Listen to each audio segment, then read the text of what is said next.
Today's podcast is brought to you by Audible.com. Get a free audiobook download and 30-day free trial at audibletrial.com/ChiroBusinessMojo.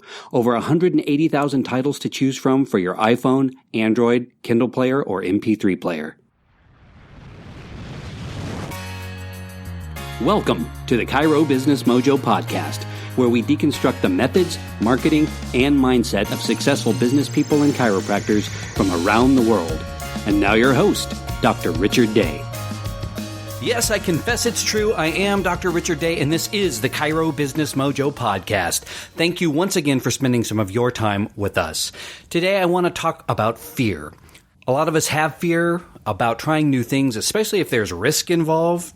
And just life in general can be fearful when we're stepping outside our comfort zone and trying things for the first time. Fear of the unknown. And it's holding a lot of us back from reaching our full potential.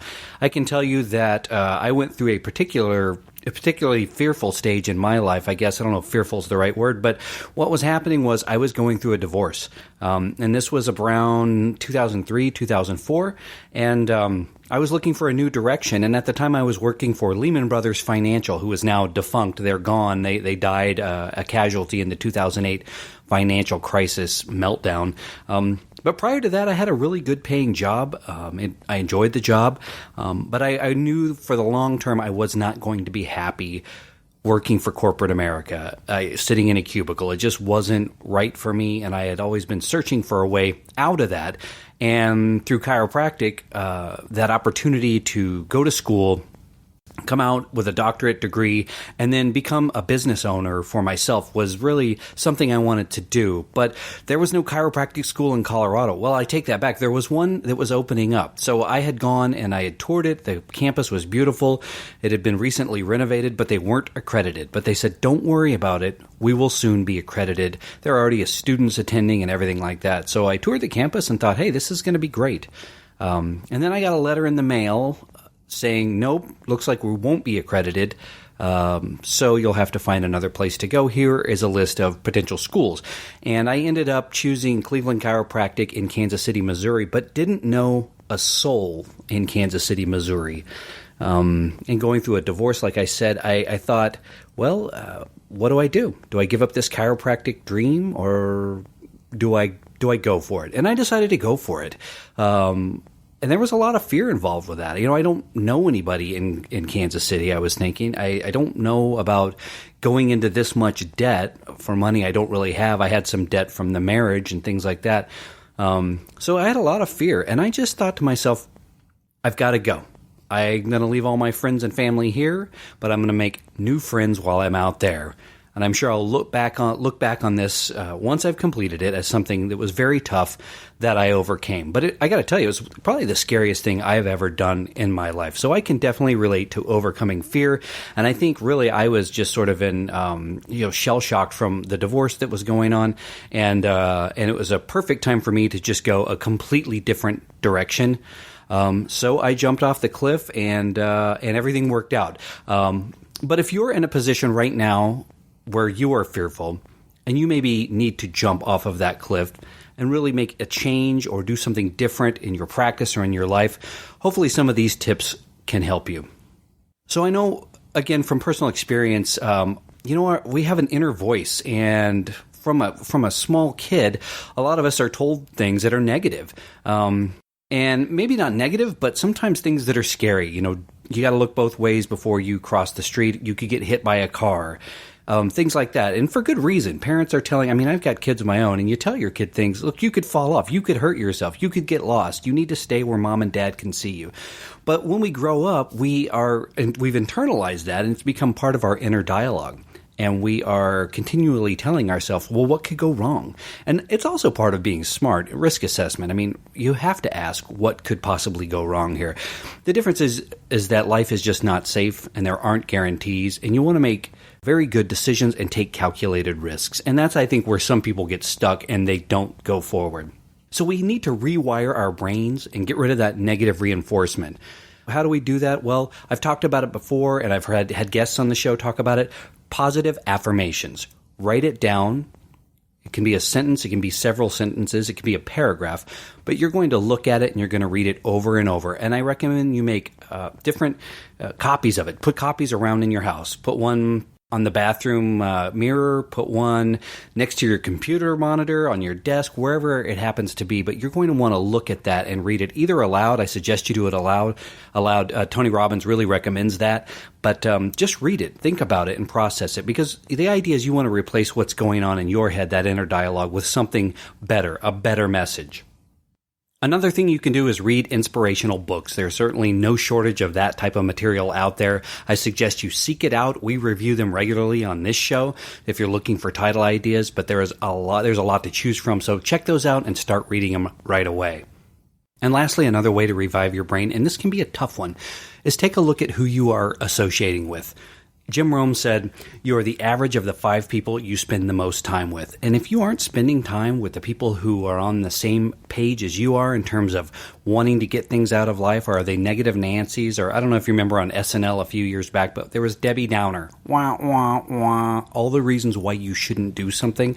Those aren't the kind of people you want to surround yourself. So look at that crowd, even if you are close friends with them, and find a way to have an exit strategy and withdraw from those relationships, or certainly reduce your amount of time with those folks and start spending your time in the winner's circle. The next thing you want to do is turn your fear into action through planning.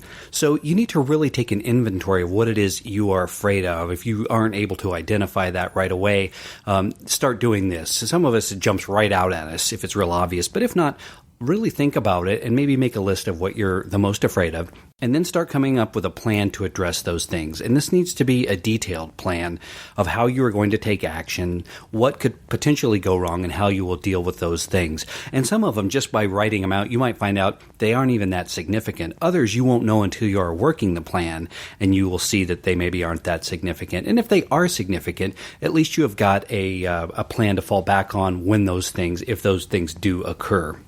The other thing with these goals is you want to have a time limit. If it's something you think you can get done in 2 weeks, set that goal in 2 weeks, and then you're going to want to check back and make sure that you're doing that goal now, that you've achieved that goal. Now, that doesn't mean that you've failed if you haven't, because oftentimes we don't know how many steps there are until we get going with something. For example, creating this podcast was a lot harder than I thought it was going to be, and it took longer than I thought it was going to be.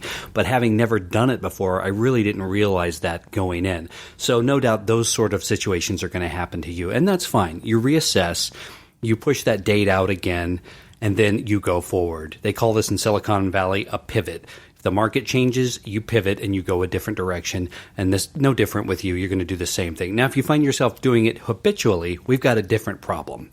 But for most of us, if we set a realistic goal to begin with action steps in a time frame that's realistic as well, the majority of the time we're going to accomplish those goals.